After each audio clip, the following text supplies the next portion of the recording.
का तो एक बहाना है, असल निशाना तो मकबूलियत से चिढ़ना, असल निशाना टारगेट बनाना, असल निशाना अपने दो चार ग्रुप को जमाए रखने के लिए एक समझाने वाले लोगों की तौहीन करना है। तकबीर, नारे रिसालत, देखो देखो कौन है, देखो देखो कौन है। अब आप समझ सकते हैं, बात हो रही थी 90% पे। हमारे शेख ने कहा, अगरचे वहां कोई ऐसी बात ही नहीं थी, मेरा निशाना कुछ और था, लेकिन एक शेख ने कहा कि तो मैंने कहा चलो मैं तौबा कर लेता हूं।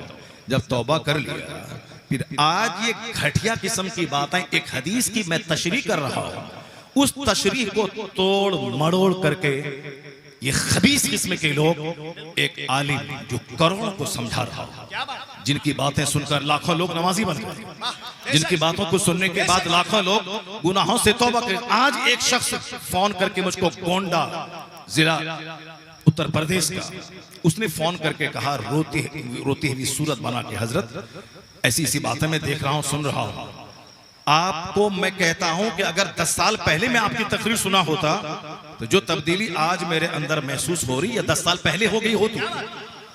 ये बिहार का देहात का नहीं, उत्तर प्रदेश के गोंडा का, वहां का एक शख्स तुलसीपुर का मुझको आज फोन करके कहा, आज ही की बात है, फोन करके कहा कि मैं आपकी तकरीर से अपने अंदर कितनी तब्दीली पा रहा हूं, ये तो मुझको देखने के बाद पता चलेगा। क्या मतलब? या मतलब वो नमाजी बन गए, दाढ़ी रख रहे हैं, लन फन उन्होंने छोड़ दिया, दुनिया की बेशुमार मोहब्बत दिल में थी, मोहब्बतें धीरे धीरे दुनिया से निकल गई। वो कहने लगे, मुझको तो लगता है कि आप पर इस कदर प्रेशर बनाया जा रहा है, उस प्रेशर की वजह से कहीं इस तरह की गुफ्तगू आप छोड़ नहीं दे आप अपना। उन्होंने कहा कि मैं आपको कहता हूं कि चाहे 1000 कोई कुछ बोले, जो आपका लबो लहजा है, जो सीधे दिल पे उतरता है, उस जाहिल ने, पढ़े लिखे, कम पढ़े लिखे आदमी ने मुझसे ये कहा कि आप कभी इस लबो लहजे को बदलेंगे नहीं, क्या बात है? अपना तेवर कभी नहीं बदलेंगे। मेरे जैसे लाखों लोग हैं जो आपके इस तेवर से अपने सीने में तब्दीली महसूस करते हैं। नारे तकबीर, नारे रिसालत, करामत हुजूर फख्रे बिहार हजरत अल्लामा मुफ्ती शहरयार। मैं इस बेनमाजी, मैं इस गुटखाखोर, मैं इस जाहिल अल्लाह की बात मानूं, या हजारों वह लोग जिन्होंने मेरी तकरीर सुन के जो नेक बने, मैं उसकी बात में उसका चेहरा देखूं? ऐसा नहीं होगा। 2-4-10 तुम्हारे चेले चपेटे होंगे जिसकी वजह से मेरा प्रोग्राम कैंसिल हो सकता है। आज भी इस माहौल में भी हिंदुस्तान भर से इतने प्रोग्राम आ रहे हैं कि अब तो फिर उस प्रोग्राम में शिरकत करने के लायक में नहीं हो, इतने प्रोग्राम आ रहे हैं। और ये समझ रहा है कि साहब अब इस कदर घेर लें इनको ताकि हमारे ही दलालों की वाहवाही हो, अब बाकी ये सारे लोग स्टेज से खत्म हो जाएं। नहीं होगा।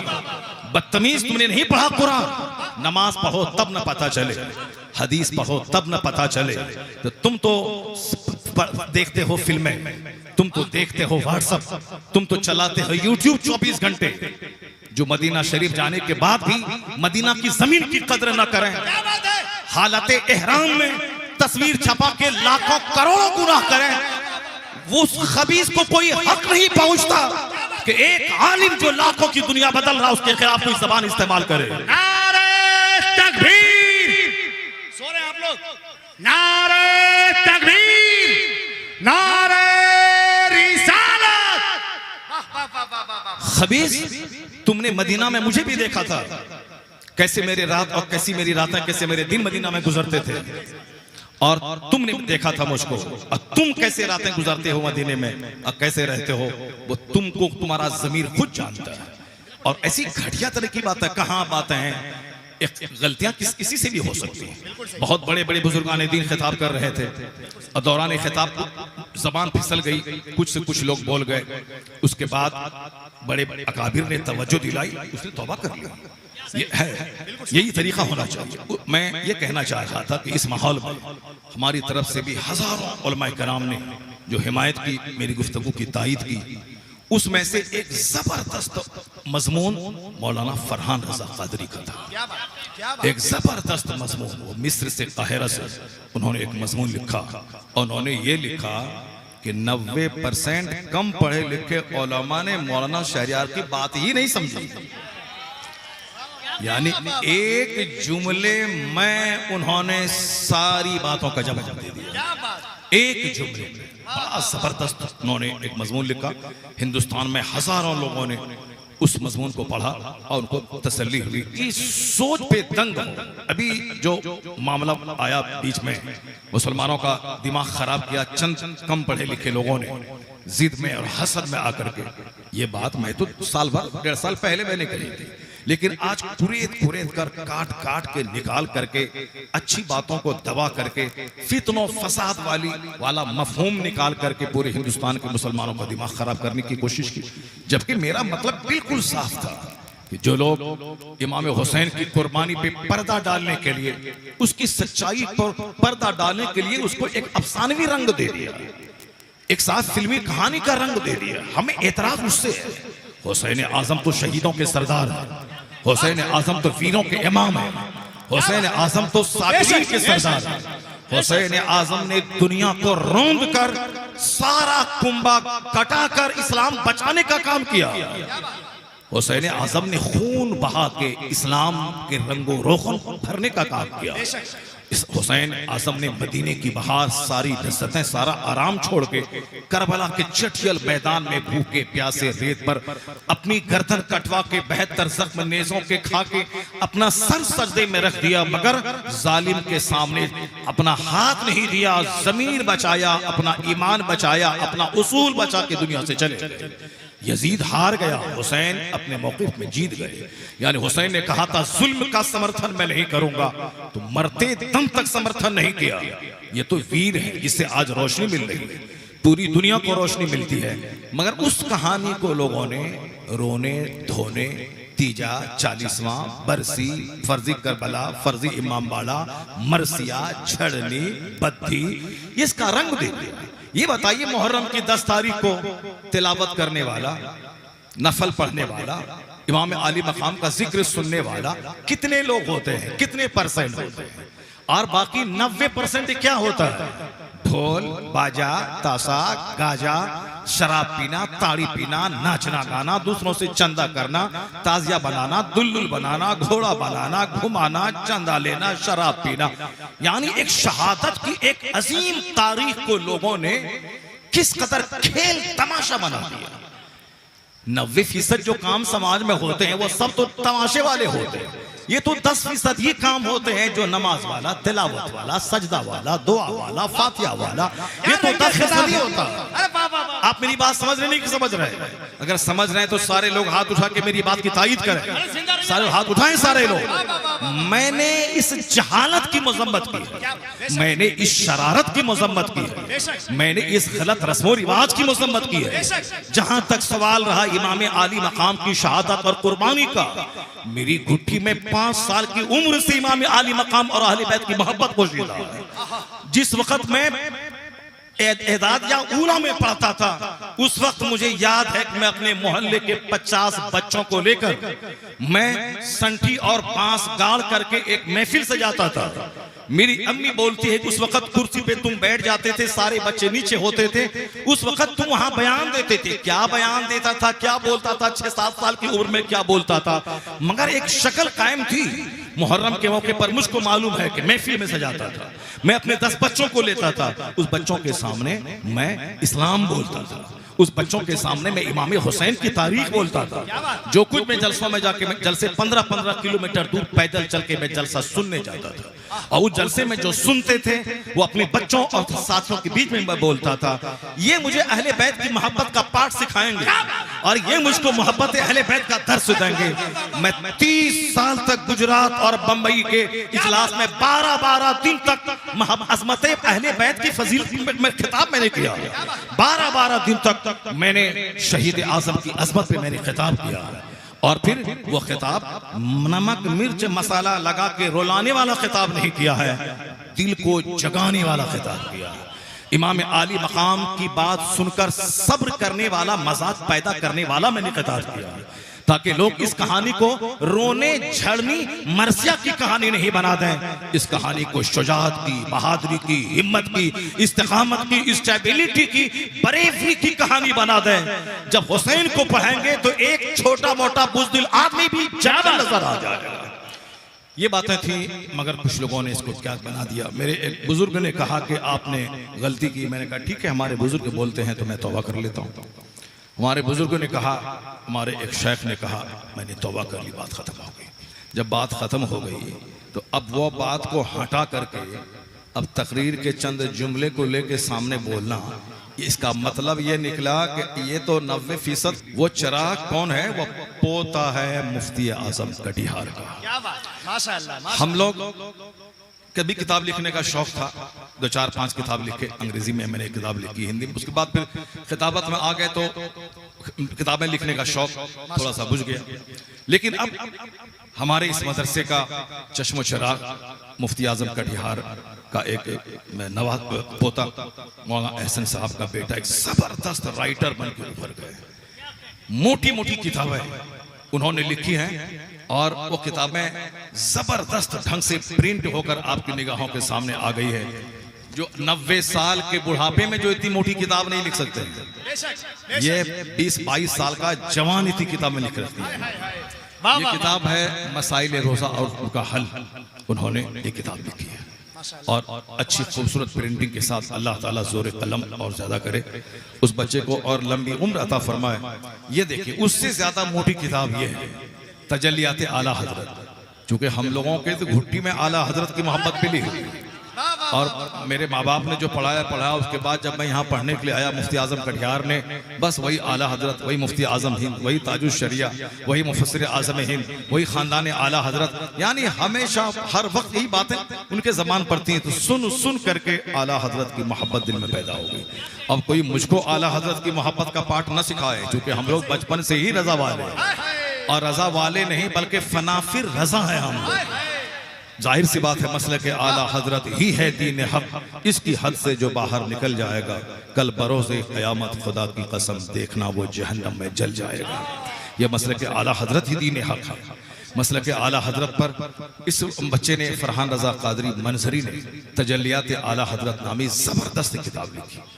इस किताब को मौ सवालात व जवाबात, और इस किताब का इजरा आज हो रहा है। ये किताब छप के आ ही गई है। यहाँ जामिया रज़विया ग़ैरुल उलूम में किताब रहेगी।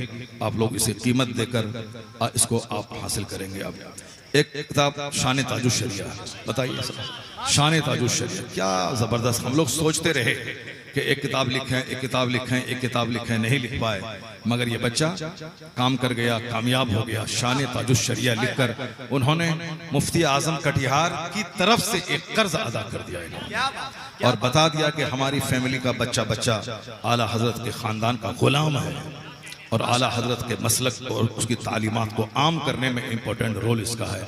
मुस्लिम लड़कियां हमारी आज गैर मुस्लिमों के साथ भाग रही हैं, इर्तिदाद का एक मसला है, और फिर उसके असबाब क्या हैं और उसका इलाज क्या होगा। उस असबाब और इलाज पे बिन्त हवा नामी एक किताब, बताएं, एक ऐसा अछूता टॉपिक है जिस पर कम लोगों की तवज्जो गई, मगर मौलाना फरहान रजा कादरी ने इस वक्त के सुलगते हुए मसले पर किताब लिखी, बिन्त हवा। इस किताब को हर मुसलमान मर्द और औरत को मुताला करना चाहिए, खास करके ख़वातीन को ज़रूर मुताला करना चाहिए कि किस तरह उसके दीन ईमान पे डाका डालने की नापाक कोशिश गैरों की तरफ से हो रही है और किस तरह आपको ईमान बचाने के लिए चौकस चौकन्ना रहना होगा। जींस टी शर्ट पहन के ईमान नहीं बचेगा, बल्कि निकाब और हिजाब पहन के ईमान बचेगा। गैर मर्दों के साथ बैठकर नौकरी करने से ईमान नहीं बचेगा। अपने आप को तन्हाई में रखकर, जो कुरान का फरमान है, करना फी बुयूतिकुन्ना वला तबर्रजना तबर्रुजुल जाहिलिया, इस आयत करीमा, इस अल्लाह के इरशाद पर अमल करने से ईमान बचेगा। तो इसमें उन्होंने इस तरह से अपने हिसाब से बहुत सारी बातें कुरान हदीस की रोशनी में बयान की हैं। अल्लाह ताला मौलाना फरहान को सेहत आफियत नसीब फरमाए और इसी तरह मरते दम तक नए नए उन्वानात पे बड़ी बड़ी किताबें लिखने की तौफीक अता फरमाए। ये 12 रबीउल अव्वल यानी ईद मिलादुन नबी के उन्मान पे एक जबरदस्त किताब लिखी है मौलाना फरहान रजा कादरी ने कि क्यों ईद मिलादुन नबी का जुलूस निकलना चाहिए, क्यों महफिल होनी चाहिए, उसका सबूत कहाँ से है और ये क्यों वक्त की जरूरत है। मुहर्रम का जुलूस नहीं, ढोल ढाल वाला जुलूस नहीं, बल्कि ईद मिलादुन नबी का पुरसुकून जुलूस निकालना चाहिए।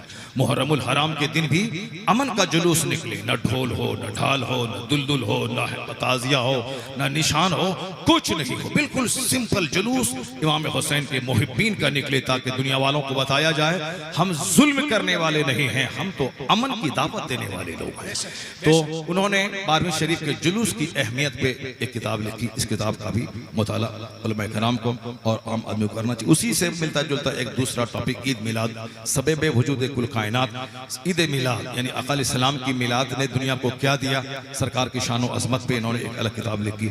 एक इल्म दीन की अहमियत और फजीलत की, ये किताब गालिबन पिछले साल भी इसका इजरा हुआ था और ये किताब है। इस तरह से अब निस्फ दर्जन के करीब किताबें इन्होंने लिखी और मजमून जब मैंने पढ़ा गौर से, तब मुझको लगा कि ये बिल्कुल क्रिएटिव और फिक्री थाउटफुल मज़ामीन लिख रहे हैं और इसका मुस्तकबिल बड़ा रोशन है। आने वाले वक्त में बेशुमार मसाइल पे वो गुफ्तगू करते रहेंगे, लिखते रहेंगे। अल्लाह ताला मुफ्ती आजम कटिहार का फैज इन नवासों और पोतों के तवस्सुत से जारी रखना चाह रहा है, इसलिए नवासा मौलाना गुलाम गौस मरकजी जैसा आज छोटी बड़ी महफिलों में हिंदुस्तान भर के कोने कोने में जाकर खिताब कर रहे हैं। नवासा गुलाम गौस मरकजी जैसा पोता मौलाना फरहान मंजरी जैसा। सुभान अल्लाह, क्या बात है। अल्लाह तबारक व तआला मुफ्ती साहब खानदान के इस खानदान को सलामत रखे और सारे बच्चे यहाँ के इल्म दीन और इल्म दुनिया दोनों से रह सो दिन का काम करें। बस एक छोटी सी बात, तारीख का चैप्टर में खोलता हूँ, कैसे बड़े लोगों से रोशनी कैसे मिलती है, बड़े लोगों का उर्स क्यों मनाया जाता है, उनकी तारीख क्यों पढ़ी जाती है, उनसे आदमी को अपने काम करने में रोशनी मिलती है। एक हदीस का चैप्टर खोलता हूँ। एक सहाबी रसूल है, उसको एक दूसरे सहाबी ने या इब्न सौदा कह दिया, यानी एक काली औरत का बेटा, कालिन का बेटा कह दिया, इब्न सौदा।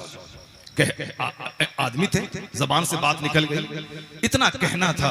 सामने वाला शख्स जूता नहीं खोला, लाठी नहीं लिया कि मार देंगे तुमने हमको ऐसा क्यों कहा।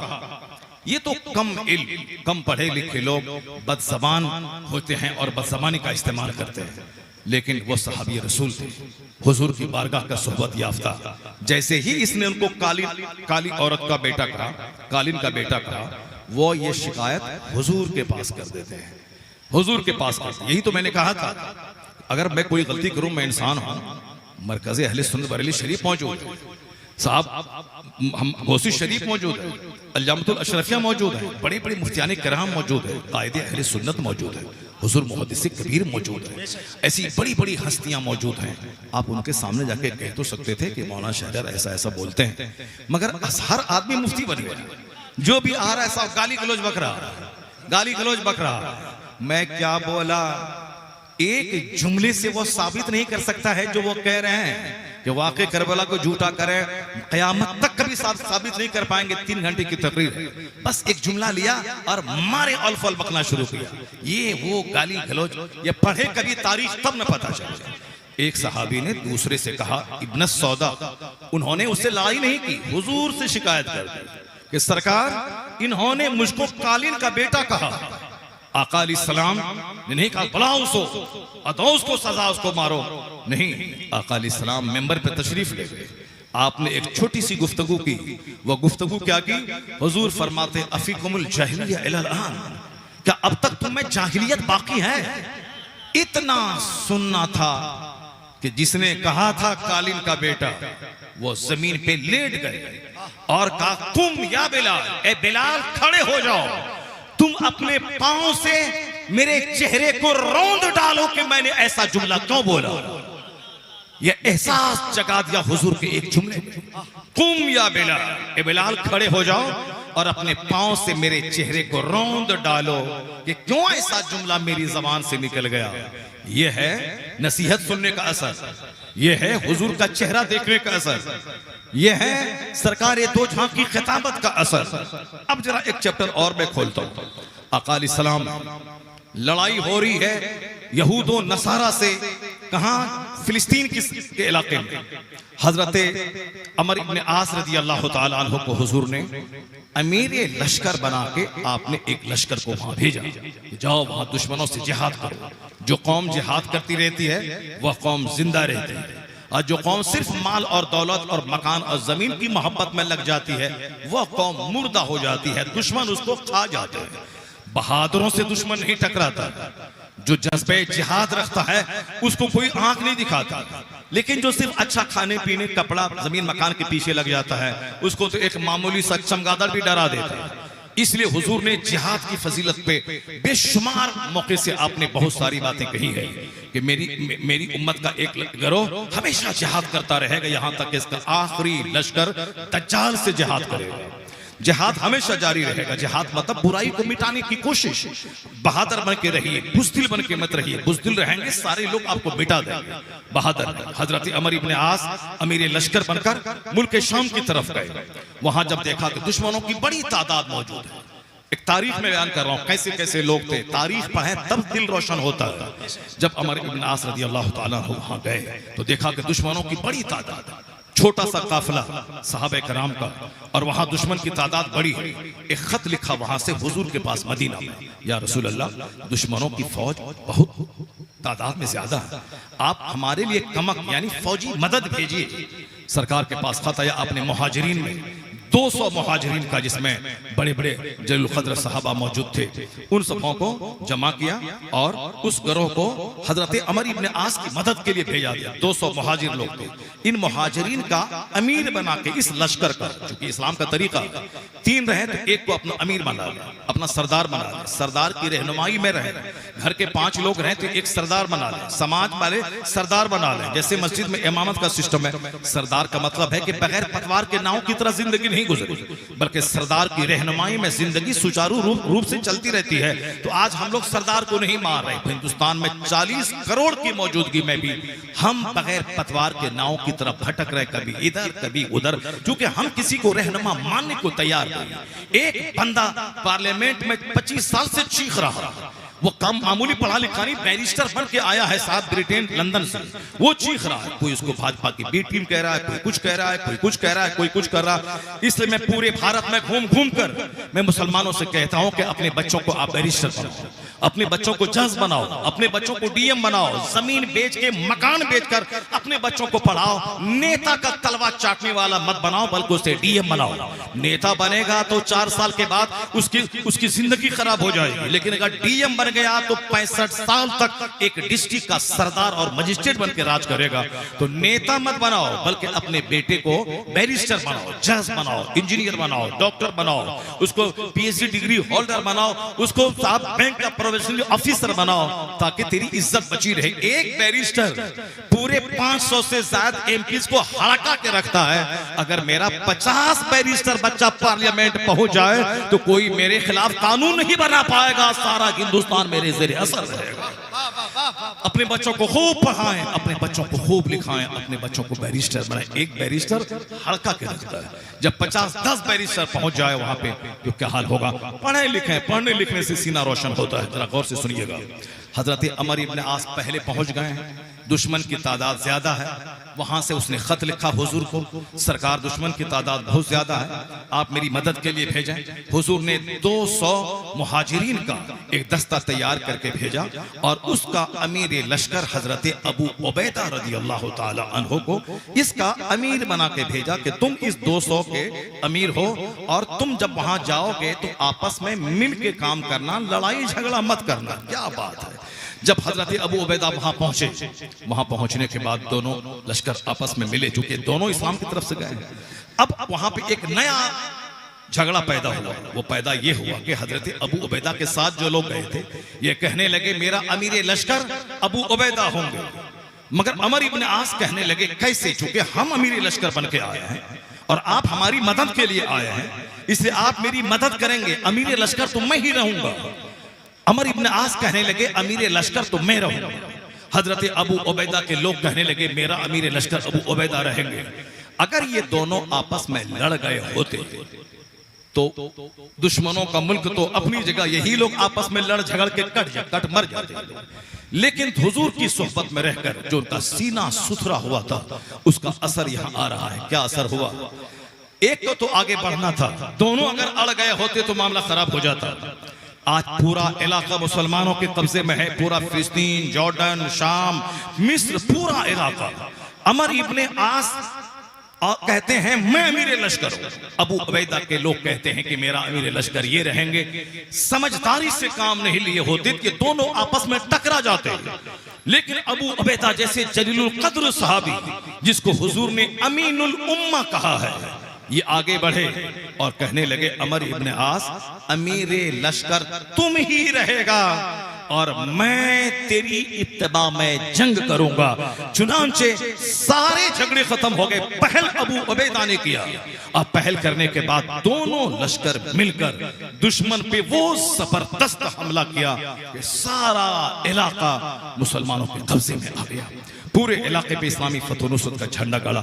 यह है अपने आप को दूसरों की मातहती में दे देना, यह है सच्चाई कबूल कर लेना, यह है आपस की छोटी छोटी बातों से गुरेज करते हुए हक बात तस्लीम कर ले। किसी एक को तो मानना होगा, गौर फिक्र करके, वरना अगर कहते कि दोनों कहते मैं हक पर हूं, दोनों अड़ जाते तो दुश्मन तो अपनी जगह रहता, या दोनों ही आपस में कट मर के लड़ झगड़ के कट मर जाते। लेकिन हुजूर ने इस तरह से उनका सीना पाक साफ किया था कि ऐन मौके पे कैसे फैसला लिया जाता है, कैसे इस्लाम की तबलीग की जाती है, कैसे मुसीबतें हल की जाती है, वो कोई इन बुजुर्गों से सीखे। बस एक आखिरी बात बोलकर मैं आपसे रुखसत हो रहा हूं। आखिरी बात, आप यकीन रखें इस्लामी तारीख में ऐसे ऐसे रोशन चैप्टर मौजूद है जिसको पढ़ने के बाद सीना हिल जाता है, जिसको पढ़ने के बाद दिल दिमाग रोशन होते हैं। जरा गौर करेंगे कि स्पेन की सरजमीन है, वहां एक शख्स बादशाह सुल्तान अब्दुल नासिर है, काजी मुंजिर बड़ी मस्जिद के इमाम है, जबरदस्त खिताब करते हैं, बुराइयों को मिटाते हैं,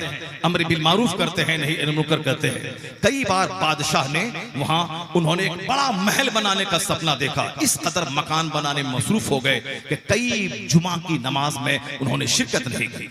एक बार जब सुल्तान मस्जिद में नमाज जुमा पढ़ने आए, काजी मुंसिर जो नेक हो जबरदस्त आलिम थे काजी, उन्होंने खिताब में कुरान और हदीस की आयतों को पढ़ पढ़ के सुना करके घर मकान बनाने की ऐसी मुजम्मत की कि सुल्तान अब्दुल अंदर ही वह समझने लगे कि सारा टारगेट मेरे ऊपर में, और मस्जिद के सारे नमाजी समझ गए कि काजी साहब की सारी तकरीर उस तरफ जा रही है जिन्होंने एक बड़ा मकान बनाने का फैसला किया, एक शहर आबाद करने का फैसला किया।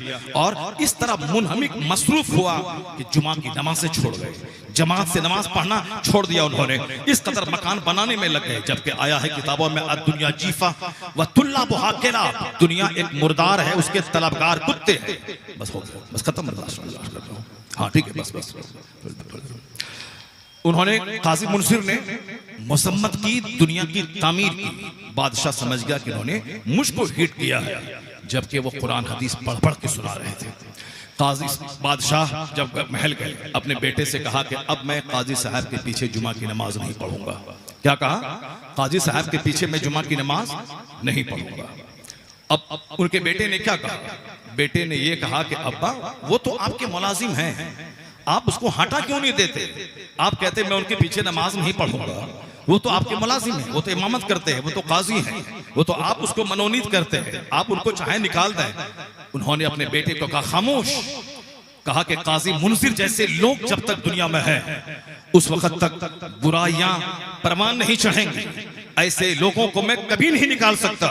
उन्होंने मुझको तकलीफ पहुंचाई है, मैं उनके पीछे नमाज नहीं पढ़ूंगा, लेकिन ऐसे लोगों का मेंबर पे रहना जरूरी है। चुनांचे काजी मुंसिर को हटाने का मशवरा जो उनके बेटे ने दिया था, कहा कि तुम्हारी बात नहीं मानी जाएगी। एक बार कहत छाया स्पेन में, ऐसा कहत छाया कि बारिश रुक गई, जान मवेशी मरने लगे, यहां तक कि साहब दाने दाने की किल्लत हो गई, पानी के लोग तरसने लगे। बादशाह स्पेन ने क्या कहा कि काजी मुंसिर से जाके कहो कि दुआ करे। वही काजी जिनकी खिताबत को सुनने के बाद इन्होंने कहा था, कहा काजी मुंसिर से कहो कि वह मेरे हक में दुआ करे। जब बादशाह का पैगाम पहुंचा उस काजी मुंसिर के पास, तो काजी मुंसिर ने कहा कि ये बताओ कि बादशाह इस वक्त क्या कर रहा है? कहा मैंने देखा बादशाह को, वह बादशाह चटाई हटा के मिट्टी पे सजदा कर रहा है। मिट्टी पे अपनी पेशानी रगड़ रहा और रब्बे करीम से रो रो कर रियाया की तकलीफ के बारे में दुआएं कर रहा है कि इलाही बारिश रहमत का नुज़ूल फरमा दे। कहा जाओ बादशाह से कह देना कि अब बारिश हो गई। जिस कौम का बादशाह जमीन पर पेशानी रख के रगड़ रहा हो, बारिश तो यकीनी है। काजी मुनजिर से इख्तलाफ था, लेकिन उसकी दीनदारी और इल्म से उसको इत्तेफाक था, इसलिए इस मुसीबत में दुआ करने के लिए अपने कासिद को उनके पास भेजा।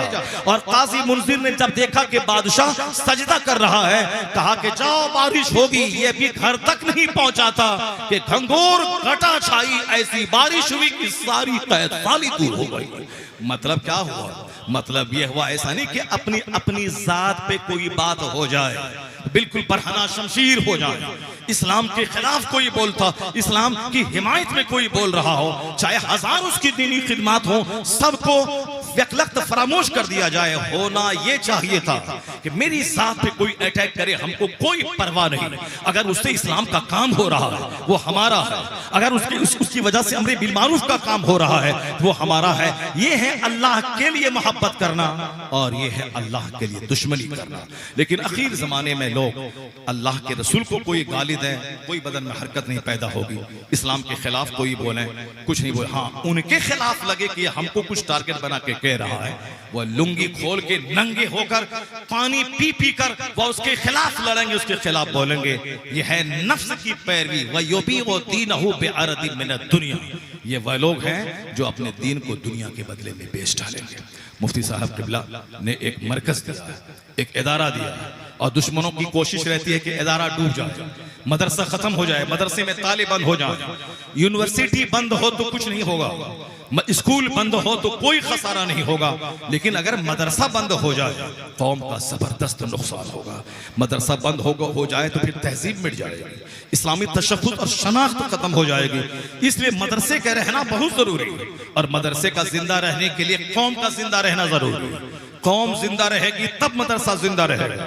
आपके घर में 1 लाख कुंटल मक्के की खेती होगी, तब आप उसका उश्र निकाल के 1000 केजी तब आप मक्के निकाल कर मदरसे में देंगे। अगर आपकी फैक्ट्री जवान रहेगी तब 1 करोड़ में 2.5 लाख रुपए ज़कात निकाल के तब मदरसा को आप देंगे। अगर आप 100 करोड़ कमाएंगे तब आप 2.5 करोड़ रुपए ज़कात निकाल के मदरसे में देंगे। अगर आप 1 लाख रुपए कमाएंगे तब 2500 रुपए निकाल के आप मदरसे को देंगे। जब मुरादाबाद में पीतल फैक्ट्री बंद होने लगी, मदरसा बंद होने लगा, क्योंकि पीतल फैक्ट्री से हजारों मदरसे चलते हैं, और जब वह फैक्ट्री बंद होगी मदरसा बंद होगा। पूरे सीमांचल में जिस जमाने में सैलाब आता है, उस सैलाब के जमाने में मदरसे बंद हो जाते हैं, क्योंकि सैलाब से फसलें तबाह होती हैं। जब फसलें तबाह होंगी तो मदरसे के वजूद का जिंदा रहना मुश्किल हो जाएगा। इसलिए आप जिंदा रहें, आप मेहनत करें, आप मुशक्कत करें, आप हाथ पे हाथ धर के न बैठे, खूब अपने बच्चों को पढ़ाएं लिखाएं, खेती बाड़ी करें। मैं अक्सर कहता हूं फजर से लेकर जोहर तक 8 घंटे में कोई नमाज फर्ज नहीं है, क्योंकि ये वक्त है कामकाज करने का, ये वक्त है खेत खलियान जाने का। आप सलामत रहे, आपकी खेती सलामत रहे, आपका बिजनेस सलामत रहे, आपका व्यापार सलामत रहे। आप व्यापार करना सीखें, वक्त पे दुकान खोलना सीखें, वक्त पे दुकान बंद करना सीखें। 8 घंटे दुकान में बैठे, जोहर के लिए मस्जिद चले जाए, फिर खाना खाएं, वापस दुकान आ जाए, फिर असर के लिए 10 मिनट के लिए मस्जिद चले जाए, फिर वापस आके 2 घंटे दुकान में बैठ जाए, फिर 10 मिनट के लिए मगरिब में चले जाए, फिर आके 3 घंटे तक आप दुकान में आके बैठे। व्यापार करें, जबरदस्त व्यापार, वक्त की पाबंदी के साथ माल कमाएं, अपने बाल बच्चों को मोहताजी से रखें और ज़कात निकालें, खूब मदरसे को डोनेट करें। मदरसे की बिल्डिंग जब 5 मंजिला बनेगी तो उस पूरे इलाके की शान बुलंद होगी, पूरे इलाके के बच्चों से जहालत दूर होगी, उनके इलाके की लड़कियां हिजाब और निकाब में नजर आके ईमान बचाती नजर आएंगी, उनकी गोद में कोई लुच्चा लफंगा नहीं बल्कि मुजाहिद और गुलाम हुसैन पैदा होकर दिन की खिदमत करता रहेगा। तो तहजीब की सलामती के लिए मदरसा जरूरी है, वकार बचाने के लिए मदरसा जरूरी है, पूरे इलाके को बदअकीदगी की नहुसत से बचाने के लिए मदरसा जरूरी है। एक मदरसा पूरे इलाके की दीन को बचाने के लिए काफी होता है। जामिया रसिया तैक़रुल उलूम भले ही बीच में खसारे का शिकार हो गया, लेकिन अब एक नौजवान क़यादत मौलाना गुलाम गौस की है। इस पर मुफ्ती साहब के चारों साहबजादे की जबरदस्त पुश्त पनाही है। मौलाना मसूद, मौलाना एहसन साहब और डॉक्टर मोहसिन, डॉक्टर रमूल, ये चारों भाई का हाथ इनकी पीठ पर है। और ये नौजवान कायद, नौजवानी में अभी वक्त है इनका बाहर बाजारने जाके बड़ी बड़ी मस्जिदों में इमामत करने का, खिताब करने का, एक अच्छी लाइफ गुजारने का, लाखों करोड़ों कमाने का। लेकिन वो सारी बहारों को छोड़ के इस झोपड़ी को सजाने में लगे हैं। जब ये लगे हैं तो आपकी जिम्मेदारी बनती है कि आप अपनी गाही कमाई इस इदारे को दें, इस इदारे की तामीर करें। अभी आपने देखा होगा 4 महीना पहले हुजूर कायदे अहले सुन्नत अल्लामा अज़्ज़त रज़ा खां मद्दज़िल्लुल आली शहज़ादे ताजुश शरिया यहाँ आए, जबकि उनका एक एक मिनट कीमती होता है। मगर मैंने उनसे कहा कि हमारा मादरी इल्मी है, मुफ्ती साहब हमारे शेख हैं, इसलिए रास्ते ही में वो है, वहाँ आपको संग बुनियाद के फंक्शन में आपको जाना है। चुनांचे मुफ्ती आशिक साहब ने अल्लामा साहब से ये सारी बातें कही। हजरत रजामंद हो गए, जबकि बड़े बड़े लोग इस इलाके के सब अपने घरों में ले जाने के लिए बेताब थे, कहीं नहीं गए। मगर मुफ्ती साहब के विला की उनका तसर्रुफ था, करामत थी। अल्लामा खान साहब के यहाँ तशरीफ लाए, उन्होंने अपने हाथ से रज़वी हॉस्टल का संग बुनियाद रखा। एक बुजुर्ग का हाथ पड़ा था, देखते ही देखते 4 महीने के अंदर में जो काम 4 साल में नहीं होता हो वो काम 4 महीने के अंदर में हुआ, यानी दीवार मुकम्मल हो गई। अब छत की बारी आई है तो छत में एक मोटी रकम लगती है। वो मोटी रकम कहाँ से आएगी? वो मोटी रकम मुफ्ती साहब किबला से मोहब्बत करने वाले, उनके मुहिब्बीन, उनके चाहने वाले, सुन्नियत का दर्द रखने वाले बंबई के लोग यहाँ नहीं आएंगे। जो इस इलाके के लोग हैं उसे ही इस इदारे को मजबूत करना है, उसे ही अपनी गाढ़ी कमाई इस इदारे को देना है। तो जितने लोग आज यहाँ मौजूद हैं, ये काम हालांकि 11 से लेकर 12 के बीच में करना था, क्योंकि बहुत सारे लोग चले गए। लेकिन अक्सर ऐसा ही होता है कि चूंकि नातखानी ज्यादा हो जाती है, फिर उसके बाद खिताबत बाहर के खतीब की खिताबत की बारी आ जाती है। अच्छा ठीक है, मतलब ये निकला कि हमारी ख्वाहिश थी कि जब हम अपने मदरसे दारुल उलूम कलीमा को आप जाके देखें साहब, 6 मंजिला इमारत देख करके आप दंग रहेंगे। बड़ी बड़ी यूनिवर्सिटी का कद उसके सामने छोटा, और वहाँ हर जलसे में मैं चंदा करता हूँ। कभी मैं मस्जिद का चंदा लेता हूँ, कभी मैं साहब स्टेज का चंदा लेता हूँ, और लोग चंदा देते हैं। अभी स्टेज का चंदा मैंने लिया था। अब जो जलसा होने वाला है, जाके स्टेज देखें में गालिबन पूरे बिहार में कोई भी मदरसे में ऐसा स्टेज आपको नहीं मिलेगा जो स्टेज मैंने एक जबरदस्त स्टेज की तामीर की है वहाँ अपने मदरसे में। तो आपके ताउन से ही सारा काम होगा। तो अगर हर साल 2-4 लाख रुपए अगर आप मुफ्ती आजम कटिहार की मजलिस में आने वाले लोग अपने पॉकेट में 500 रुपए लेके आ गए, 1000 रुपए लेके आ गए, 2000 रुपए लेके आ गए, 500-1000 रुपए आमतौर पर सब लोग अपने पास रखते हैं। अगर वो ताउन कर दें हर साल, तो हर साल कुछ न कुछ काम होता रहेगा। तो इस बार मैं आपको एक मजाज दे रहा हूँ कि आने वाला साल भी और हमेशा जब भी रूहुल उलूम आपको आवाज दे, और जब यहाँ के जिम्मेदार आपके दरवाजे पे जाएं, तो आप अपनी तिजोरी के दरवाजे को खोल दें। मुखालत से दूर रहे, बल्कि कंजूसी नहीं। अब अपने घर में एक दिन गोश्त नहीं लाए बकरे का, 1000 रुपए से ताउन कर दें।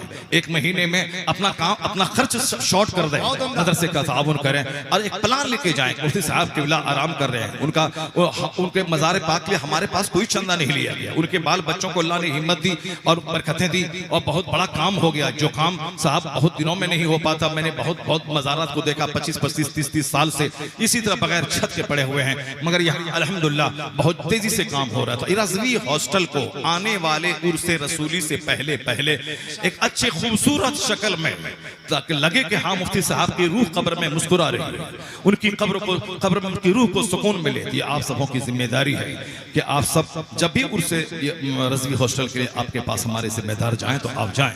लेकिन मैं चाहता हूं कि वो तो लोग जाते रहेंगे, और 786 रुपए माँ बाप के सारे सवाब के लिए हमारे इस भाई ने दिया रज़वी हॉस्टल के लिए। अल्लाह इन्हें जज़ाए खैर अता फरमाए। तो अगरचे बहुत कम लोग मौजूद हैं, लेकिन अगर आप सबों ने हिम्मत किया तो अभी ये काम हो सकता है। जैसे 1 टेलर बालू है, 10 बैग सीमेंट है। अभी कुछ दिन पहले मैं झारखंड में 300 बैग सीमेंट बस 10 मिनट के अंदर में, मैंने सिर्फ कहा था कि 50 बैग सीमेंट एक आदमी दें। वह एक शख्स खड़ा हुआ, कहा मेरी तरफ से 50 बैग। मैंने कहा कि 25 बैग सीमेंट एक आदमी दें। एक शख्स खड़ा हुआ, कहा मेरी तरफ से। तो आप अगरचे मजमा बहुत छोटा नहीं है, अभी भी बहुत बड़ा मजमा है, जितने लोग मौजूद हैं। मेरा एक मुतालबा है आपसे कि ये काम छत में कम से कम 300 बैग सीमेंट इसमें लगेंगे। तो अब वो 300 बैग सीमेंट का अगर इंतजाम अभी हो जाता है तो फिर दूसरे मटेरियल्स का इंतजाम हो जाएगा। आप एक बंदा को मैं आवाज देता हूं, अगर झारखंड के जंगल में ऐसा हो सकता है तो फिर कटिहार शहर में भी ऐसा हो सकता है। एक शख्स ऐसा मिले जो 30 बैग सीमेंट लेकर रज़वी हॉस्टल की छत की ढलाई के लिए वो सामने आए और कहे है कि मेरी तरफ से 30 बैग सीमेंट है और आप इसको लें और इस इदारे की छत की तामीर के लिए हमारा छोटा सा ताउन कबूल करें। माशाअल्लाह।